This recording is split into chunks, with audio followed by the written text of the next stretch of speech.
Mein Name ist Christian Hartl und ich bin Exportkontrolleur. In diesem dritten Teil der Serie Was ist Exportkontrolle dreht es sich um das Thema Exportkontrolle im Unternehmen.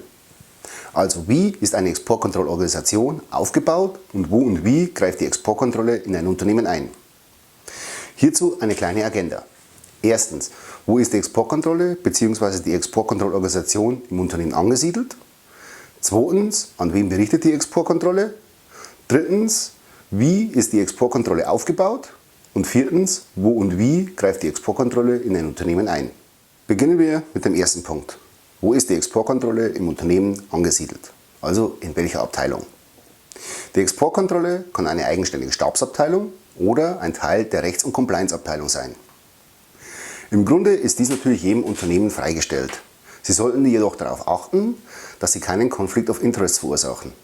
Ein Conflict of Interest wäre hierbei unter anderem, wenn die Exportkontrolle Teil der Sales-Abteilung ist, da der Hauptfokus bei Sales auf den Verkauf liegt. Anders ist dies natürlich innerhalb der Rechts- und Compliance-Abteilung. Hier liegt der Fokus auf dem rechtlich richtigen, vorschriftskonformen und ethisch korrekten Verhalten. Aus diesem Grund ist nach meiner Erfahrung die Ansiedlung der Exportkontrolle entweder als Stabsabteilung oder innerhalb der Rechts- und Compliance-Abteilung zielführender. Kommen wir zum zweiten Punkt. Wohin berichtet sie? Speziell im deutschen Recht ist es so, dass die Exportkontrolle immer an den Ausfuhrverantwortlichen, also den AV des Unternehmens, berichtet. In anderen Ländern ist das leider nicht so klar geregelt wie in Deutschland. Aber was und wer ist der Ausfuhrverantwortliche eines Unternehmens in Deutschland? Der Ausfuhrverantwortliche, also der AV, ist derjenige, der die Gesamtverantwortung im Unternehmen in Bezug auf die Exportkontrolle hat. Grundlegend sind seine Pflichten die Personalauswahl, die Organisation, die Überwachung und die Weiterbildung der Exportkontrolle. Hierbei gilt der Leitsatz Exportkontrolle ist Chefsache aus dem Merkblatt des BAFAs für firmeninterne Exportkontrolle. Die Grundlage für den AV bildet der § 8 Absatz 2 und Absatz 1 des AWG, also des Außenwirtschaftsgesetzes, in Verbindung mit den Grundsätzen der Bundesregierung vom 25. Juli 2001. Der AV muss in Deutschland zwingend Mitglied eines vertretungsberechtigten Organs sein, das heißt der Unternehmensleitung, Mitglied des Vorstands, der Geschäftsführung oder ein vertretungsberechtigter Gesellschafter. Und Prokura reicht hierfür leider nicht aus. Und wie sieht es hierzu beispielsweise in der Schweiz und in Österreich aus? In der Schweiz ist die Bestellung eines AV wie in Deutschland nicht notwendig. Aber um eine Lizenz beim SECO, also dem Schweizerischen Staatssekretariat für Wirtschaft, beantragen zu können, muss ein Antragsformular ausgefüllt und unterschrieben werden, und zwar von einem Zeichnungsberechtigten des Unternehmens. Im Normalfall ist diese Person Teil des Managements. Und in Österreich? Damit in Österreich eine Lizenz beim BMDW, also dem Bundesministerium für Digitalisierung und Wirtschaftsstandort, beantragt werden kann, muss ein verantwortlicher Beauftragter bestellt werden. Dieser muss eine natürliche Person sein, die zum einen eine Leitungsfunktion und zum anderen Befugnisse im Bereich Export hat. Eine weitere Möglichkeit, in Österreich eine Lizenz zu bekommen, ohne die Benennung eines verantwortlichen Beauftragten, ist ein mehr oder minder aufwendiges bürokratisches Verfahren. Daher meine Empfehlung, die Bestellung eines verantwortlichen Beauftragten. Abschließend zu diesem Punkt, wohin berichtet die Exportkontrolle, ist meine Erfahrung, dass der oberste Exportkontrolleur in einem Unternehmen immer ein Mitglied der Geschäftsleitung sein sollte, damit auf Eventualitäten immer korrekt reagiert werden kann. Natürlich können gewisse Tätigkeiten an den Beauftragten übertragen werden, aber achten Sie darauf, dass es keinen Conflict of Interest gibt. Aus diesem Grund bietet es sich an, den Grundsatz des BAFAs auch in der Schweiz und in Österreich zu folgen. Exportkontrolle ist Chefsache. Die nötigen Links in Bezug auf BAFA, SECO, BMDW finden Sie in der Videobeschreibung. Aber kommen wir zum dritten Punkt. Wie ist die Exportkontrolle aufgebaut? Es gibt verschiedene Möglichkeiten, wie die Exportkontrolle aufgebaut bzw. organisiert werden kann. Abhängig natürlich von der Größe, der Notwendigkeit der Exportkontrolle sowie wie viel kontrolliertes Business Sie im Unternehmen haben. In kleineren Unternehmen oder Unternehmen, die wenig kontrollierte Güter haben, reicht meist eine Person aus, die dieses Thema übernimmt. Bei Unternehmen, die in einem kritischen Bereich tätig sind, reicht eine Person meistens nicht mehr aus. Kritische Bereiche sind unter anderem Militär, Luft- und Raumfahrt, Chemie und Biologie und so weiter. Auch wenn Sie Business mit sanktionierten Ländern haben, lohnt sich ein Exportkontrolleur. Aber wie kann so eine Exportkontrollorganisation aufgebaut sein? Meistens ist eine Person mit dem Thema Klassifizierung betraut, eine weitere Person mit der strategischen und eine dritte Person mit der operativen Exportkontrolle.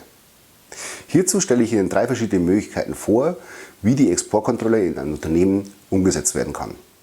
Der Ausfuhrverantwortliche, also der AV, führt die gesamte Exportkontrollabteilung als Stabsabteilung oder als Teil der Legal- und Compliance-Abteilung des Unternehmens.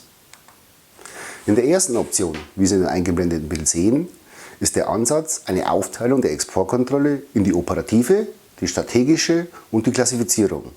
Also alle 3 Bereiche der Exportkontrolle werden getrennt voneinander vom AV geführt. Hier hat der AV mehr Kontrolle, aber dies ist natürlich auch mit mehr Aufwand verbunden. In der Option 2, wie eingeblendet, ist der Ansatz, dass die Klassifizierer direkt an der operativen Exportkontrolle angegliedert sind und nur die strategische eigenständig agiert. Diese Option hat den Vorteil einer klaren Trennung zwischen operativer und strategischer Exportkontrolle. Und in der dritten Option, dieser Ansatz ist eher etwas für Unternehmen, die mehr als 3 Personen in der Exportkontrolle beschäftigt haben. Denn wie hier zu sehen ist ein Exportkontrollbeauftragter zwischen dem AV und der Exportkontrollabteilung geschalten. Der Exportkontrollbeauftragte ist hierbei derjenige, der die Exportkontrollabteilung im Unternehmen bzw. Konzern führt. Unter ihm gliedern sich dann die Klassifizierer, die strategische und die operative Exportkontrolle auf. In größeren Unternehmen oder Unternehmen, die sehr aktiv im kritischen Business sind, kann es auch sein, dass jeder der 3 genannten Bereiche, also die strategische, die operative Exportkontrolle sowie die Klassifizierer, wiederum eine eigene Abteilung bilden oder ein eigenes Team. Auch existiert die Möglichkeit, eine gemeinsame Abteilung mit dem Zoll zu bilden. Nach den 3 genannten Optionen der Organisation der Exportkontrolle ist es wichtig zu erwähnen, dass die Exportkontrolle in sich ein effektives Team bilden muss, um sich gegenseitig zu ergänzen. Das ist eine der wichtigsten Aufgaben, um eine Exportkontrollabteilung zu führen. Denn meistens haben erfahrene Exportkontrolleure ihre gewissen Eigenheiten und die gilt es zu managen. Ich möchte noch kurz darauf eingehen, was ein Klassifizierer ist. Kurz gesagt, ein Klassifizierer klassifiziert die Güter des Unternehmens. Die Güter des Unternehmens werden anhand von Güterlisten klassifiziert, wie beispielsweise der EG Dual Use Güterliste oder die nationalen Güterlisten. In Deutschland wären dies beispielsweise der Teil 1a, also die Rüstungsgüterliste, und der Teil 1b, die zusätzlich nationalen Dual-Use-Güter. Und genau dies ist seine Tätigkeit, die Klassifizierung oder Reklassifizierung der Güter des Unternehmens anhand der genannten Güterlisten. Aber wer eignet sich hierbei nun als Klassifizierer? Nehmen wir als Beispiel ein mittelständisches Maschinenbauunternehmen. Hier würde sich ein Ingenieur oder Techniker anbieten. Warum? Nun ja, der Klassifizierer sollte die Produkte Ihres Unternehmens auch aus technischer Sicht sehr gut kennen, um diese aufgrund der meist technischen Beschreibungen innerhalb der Güterlisten einer Klassifizierung zuordnen zu können. Deshalb ist es wichtig, ein gutes technisches Verständnis zu haben, um die Aufgabe zu erfüllen. Anders natürlich, wenn Ihr Unternehmen im Bereich der Chemie oder Biologie tätig ist. Hier sollte der Klassifizierer ein professionelles Wissen aus dem Bereich der Chemie oder Biologie haben, damit auch diese Produkte richtig klassifiziert werden können. In einem späteren Video werde ich erklären, wie das Klassifizieren genau funktioniert. Abschließend möchte ich noch kurz erwähnen, was in Bezug auf den Aufbau der Exportkontrollabteilung noch wichtig ist, um diese auch im Unternehmen zu etablieren. Oft ist es der Fall, dass sich ein 100%iger Exportkontrolleur nicht lohnt. Aus diesem Grund werden die Tätigkeiten einer schon vorhandenen Person zugewiesen, zu einem gewissen Prozentsatz natürlich. Hierbei sollte darauf geachtet werden, dass es keinen Gewissenskonflikt gibt. Beispielsweise ein Mitarbeiter aus dem Bereich Sales, der Produkte verkaufen will, kann hierbei einen Gewissenskonflikt haben. Da dieser zum einen Produkte verkaufen will und zum anderen kann es sein, dass die Auflagen der Exportkontrolle diesen Verkauf behindern oder sogar verhindern. Eine gute Möglichkeit hierbei ist es, das Thema Zoll und Exportkontrolle zu vereinen. Also eine Person, die das Thema Zoll und Exportkontrolle innehat. Aber nun zum 4. Thema. Wo greift die Exportkontrolle im Unternehmen ein? Einfach gesagt, greift die Exportkontrolle in nahezu jede Abteilung eines Unternehmens ein. Von der Bestellung über den Wareneingang, die Produktion und Forschung, das Lager bis hin zum Warenausgang und natürlich Sales. also in alle innerbetrieblichen Primäraktivitäten, aber natürlich auch in die innerbetrieblichen Unterstützungsaktivitäten, wie beispielsweise HR, Finance und IT. Damit Sie besser verstehen, warum und wieso die Exportkontrolle hier eingreift, werde ich dies anhand von Beispielen kurz erläutern. Beginnen wir mit dem Einkauf und Sales. Beim Einkauf ist es wichtig, dass es Prozesse, Dokumente und Hilfsmittel gibt, mit denen beim Verkäufer abgefragt und identifiziert werden kann, ob es sich um ein exportkontrolliertes bzw. klassifiziertes Gut handelt. Beispielsweise ist es ein Dual-Use oder ein militärisches Gut und unterliegt es vielleicht noch zusätzlich dem US-Recht. Dies ist eine notwendige Abfrage, damit man im Unternehmen weiß, wie man mit diesen Gütern umgehen muss. Denn hier gibt es bestimmte Auflagen, die zu beachten sind. Beispielsweise gibt es Güter, die vor dem unbefugten Zugriff Dritter geschützt werden müssen. Dies wäre der Fall, wenn Sie Güter haben, die dem ITAR, also dem International Traffic in Arms Regulation, unterliegen. Das ist das amerikanische Rüstungsrecht. Beim Sales ist es wichtig, dass es auch Prozesse, Dokumente und Hilfsmittel gibt, mit denen der Sales identifizieren kann, ob dieses Geschäft überhaupt möglich ist. Beispielsweise handelt es sich um einen sanktionierten Kunden oder ist für dieses Geschäft eine Lizenz notwendig. Um festzustellen, ob es sich um einen sanktionierten Kunden handelt, sollte dieser gescreent werden. Das Thema Screening werde ich im HR und Finance noch etwas genauer erläutern.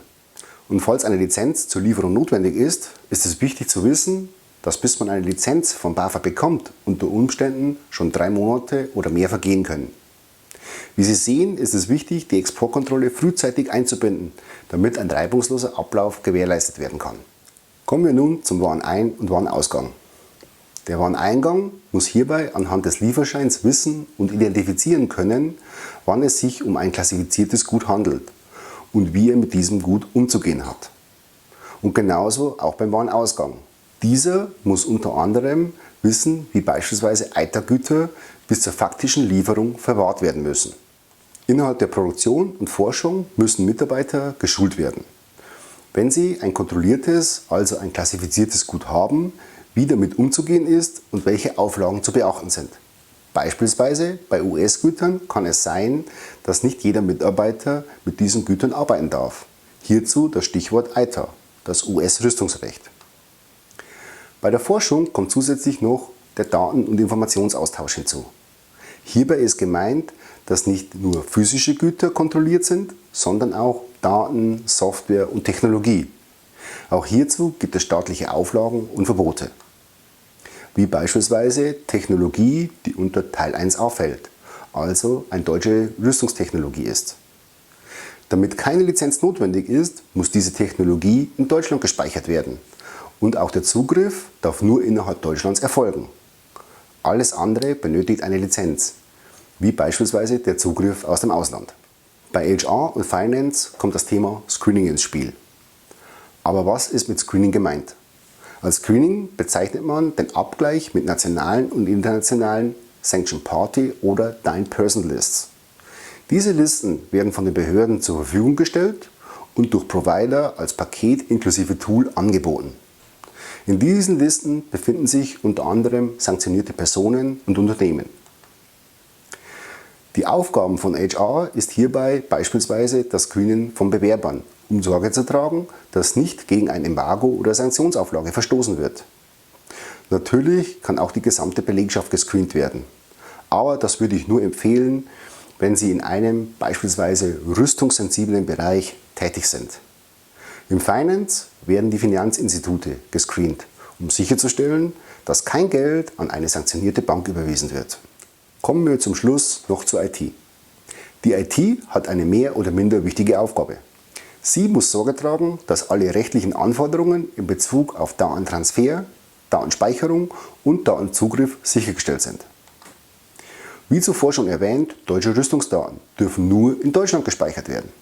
Des Weiteren muss sichergestellt werden, dass bzw. aus dem Ausland nicht auf diese Daten zugegriffen werden kann. Und in Bezug auf Datentransfer gibt es auch Vorgaben, beispielsweise welche Verschlüsselung für einen Datentransfer notwendig ist. Einfach gesagt, die Daten müssen immer vor einem unbefugten Zugriff Dritter geschützt werden. Aber zumeist gebietet dies ja das unternehmerische Eigeninteresse, seine Daten nicht an Gott und die Welt zu verteilen. Soviel zum Punkt 4, Einbindung der Exportkontrolle im Unternehmen. Fassen wir das Ganze nochmals zusammen. Erstens, wo sollte die Exportkontrolle im Unternehmen angesiedelt sein? Aufgrund meiner Erfahrung sollte sie eine Stabsabteilung oder als Teil der Rechts- und Compliance-Abteilung agieren, damit kein Konflikt of Interest entstehen kann. Zweitens, die Exportkontrolle sollte immer an den AV, also den Ausfuhrverantwortlichen des Unternehmens, berichten. Und falls Sie in Österreich oder Schweiz tätig sind, bietet es sich auch an, die Berichtslinie immer zur Geschäftsleitung zu haben. Denn Exportkontrolle ist Chefsache. Drittens, wie ist die Exportkontrolle aufgebaut? Hierzu habe ich Ihnen 3 verschiedene Möglichkeiten aufgezeigt. Als Unternehmen sind Sie jedoch freigestellt, wie Sie diese kombinieren möchten. Und zum Schluss, viertens, wo greift die Exportkontrolle im Unternehmen ein? Wie schon erklärt, greift die Exportkontrolle nahezu in jeden betrieblichen Aspekt ein. Und deshalb ist es wichtig, die Exportkontrolle mit einer gewissen Macht auszustatten, damit sie das Unternehmen vor Schaden bewahren kann. Dies sollte unter anderem die Stoppfunktion sein. Das heißt, gewisse Vorgänge im Unternehmen anzuhalten, wenn diese nicht konform sind. Dies alles kann durch Prozesse, Dokumente und andere Hilfsmittel sichergestellt und unterstützt werden. Soviel nun zum Thema Exportkontrolle im Unternehmen. Im nächsten Video werde ich auf die Abkürzungen und Begrifflichkeiten innerhalb der Exportkontrolle eingehen. Es freut mich, dass Sie weiterhin Interesse an der Exportkontrolle haben. Wir sehen uns und bis bald, Ihr Christian Hartl.